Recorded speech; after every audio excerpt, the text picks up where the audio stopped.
Assalamualaikum warahmatullahi wabarakatuh. Halo semuanya, kami kelompok 1 dari kelas 12 MIPA 4 SMA Negeri 15 Palembang akan menjelaskan beberapa dampak apa saja yang terjadi dari kemajuan ilmu pengetahuan dan teknologi di bidang ideologi. Nah, sebelum kami menjelaskan apa saja sih dampak yang terjadi dari kemajuan iptek di Indonesia ini, kami akan memperkenalkan diri terlebih dahulu. Perkenalkan, nama saya Rizky Fadila, nomor absen 25. Halo semua, perkenalkan nama saya Keleritina Nurmulia, nomor absen 06. Halo, perkenalkan nama saya Nadia Jasmine, nomor absen 19. Perkenalkan nama saya Muhammad Albani Syedinansyah, absen kelas nomor 14. Halo, perkenalkan nama saya Dias Prihandoyo, nomor absen 05. Saat ini, masyarakat lebih mengarah ke arah yang lebih modern. Hampir saat ini, semua kehidupan manusia dilakukan dengan cara baru yang serba canggih. Pengertian dari iptek sendiri adalah ilmu yang mempelajari perkembangan teknologi dengan mendasarkan ilmu pengetahuan. Tujuan sederhana dari perkembangan ilmu pengetahuan dan teknologi adalah untuk mempermudah kehidupan manusia. Ilmu pengetahuan dan teknologi berfungsi mendorong kemajuan peradaban manusia. Jika dimanfaatkan dengan baik, maka ilmu pengetahuan dan teknologi juga dapat meningkatkan daya saing dan kemandirian bangsa dalam mencapai tujuannya. Memang ada beberapa dampak yang akan ditimbulkan dengan adanya perkembangan dan kemajuan ilmu pengetahuan dan teknologi di kehidupan masyarakat. Salah satunya di bidang ideologi, yakni meliputi dua dampak. Yang pertama ada dampak positif dan dampak negatif. Dan dampak ini akan sering dijumpai di lingkungan masyarakat. Ada beberapa dampak positif yang ditimbulkan dari perkembangan iptek dalam bidang ideologi adalah sebagai berikut. Yang pertama akan memberikan dan membuat suatu pemahaman atau pengamalan dari ideologi di negara tersebut. Seperti di Indonesia ada ideologi Pancasila yang akan berkembang seiring perkembangan zaman. Dalam hal ini adanya iptek, maka kegiatan sosial tidak selalu melulu kita hadir di lokasi.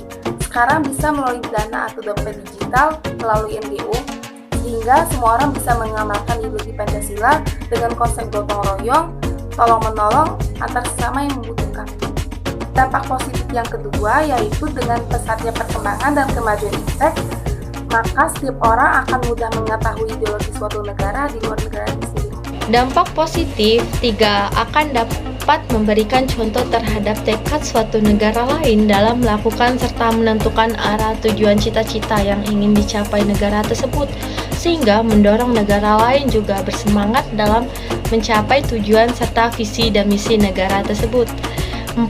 Dijalankan dengan cara terbuka dan demokrasi dilakukan oleh rakyat untuk rakyat, sehingga berbagai kebijakan yang tidak memihak kepada rakyat akan dilakukan perbaikan agar memberi manfaat dan berguna untuk masyarakat luas. Dengan demikian, pemerintah yang jujur, bersih dari korupsi, kolusi, serta masyarakat yang berpikir ke arah positif, maju dan terdepan.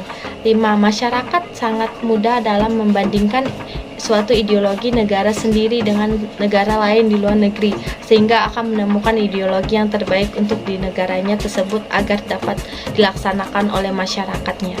Dalam dampak negatif, dengan adanya kemajuan iptek dapat membuat dan mengundang akan sesuatu hal yang negatif, seperti penyebaran informasi kebencian, perpecahan, konflik yang mana dapat mempercepat terjadinya perpecahan kesatuan dan persatuan bangsa itu sendiri. Yang kedua, di mana seseorang dapat saling melakukan penghujatan satu sama lain di media sosial maupun media elektronik serta aplikasi yang di masyarakat. Dengan kemajuan tersebut telah membuat masyarakat akan mudah berkonflik karena diciptakannya media sosial atau aplikasi online lainnya. Yang ketiga, adanya doktrin baru kepada masyarakat dengan kemajuan iptek, sehingga bisa saja doktrin ini berbeda dengan ideologi negara yang bersangkutan. Misalnya saja di Indonesia yang menganut ideologi Pancasila, ketika ada masuk doktrin yang di luar Pancasila juga akan menjadi ancaman bagi keberlangsungan ideologi negara. Penanganan 1. Berpegang teguh pada dasar-dasar negara dan konstitusi.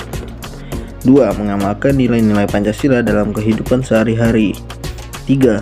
Menegakkan supremasi hukum. 4.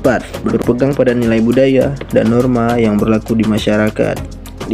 Menegakkan hak asasi manusia atau HAM dan menjauhi penyimpangan. Oleh karena itu, perlu adanya pemilihan atau penyaringan kembali dari kemajuan iptek dalam setiap perubahan di masyarakat, sehingga dapat sesuai dengan nilai, kultur, budaya, adat istiadat dari negara Indonesia sebagai penganut ideologi Pancasila. Nah teman-teman, mungkin itu saja yang dapat kami sampaikan di video ini. Semoga bermanfaat. Terima kasih untuk kalian semua yang menonton. Wassalamualaikum warahmatullahi wabarakatuh.